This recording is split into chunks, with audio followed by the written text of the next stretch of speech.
Do you want to learn more about how to use the camera app on the Samsung Galaxy S5? This is a video for you. Hey, I'm Josh Smith with GottaBeMobile.com. Give you a quick overview of the Galaxy S5 camera. Now, the one thing it has is a quick autofocus, so you can get very nice, Samsung claims 0.03 second focus, so it's real fast. Now, another thing you can do is you can turn on live HDR, and so with live HDR, you're going to get a shot that shows you what it would look like with HDR on or off. Now, HDR will take a series of photos at once and basically combine them together so that you end up with a better looking image.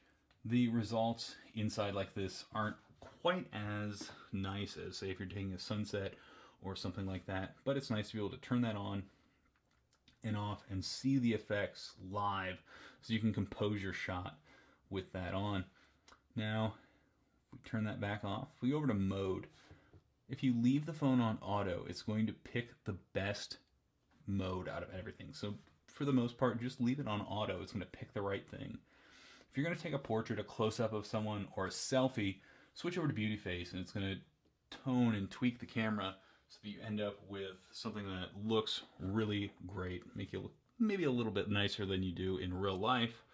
I certainly like that. If I go into shot and more, here's where I can see different things that I can do to my photos. And I take a photo, it's going to take a series of photos, and if I hold the camera steady, I can do a few different things. This is where I can choose best photo or best face. Best photo will pick just the absolute best photo out of all of them that it took. Best face will pick the best face photo.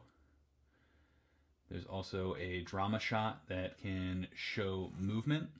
So if a kid is riding a bike or scoring a soccer goal, I can show 1, 2, 3, 4 different frames as one.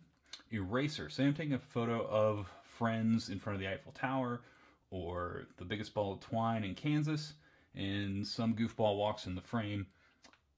If everything works out right, I can use eraser and pull him out of there. Panning shot down here at the bottom is really cool.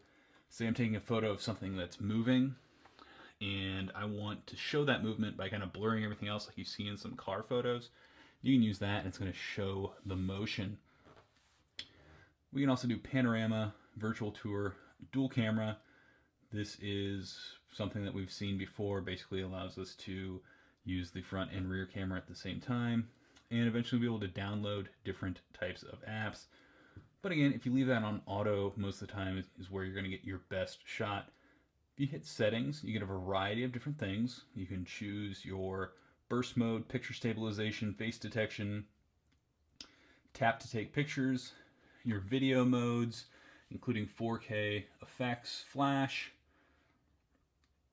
And if you check the description, you'll see a link on how to use the remote viewfinder to pair this up with another Samsung device.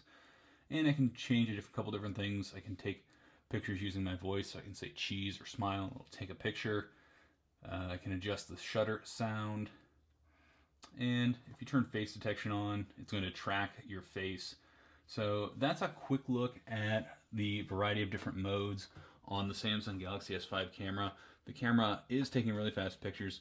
If you head over to GottaBeMobile.com, you can see more about this. There'll be a link in the description pretty soon that'll show you a Galaxy S5 versus S4, Note 3, iPhone 5S, and a few other phones to show you how the camera compares.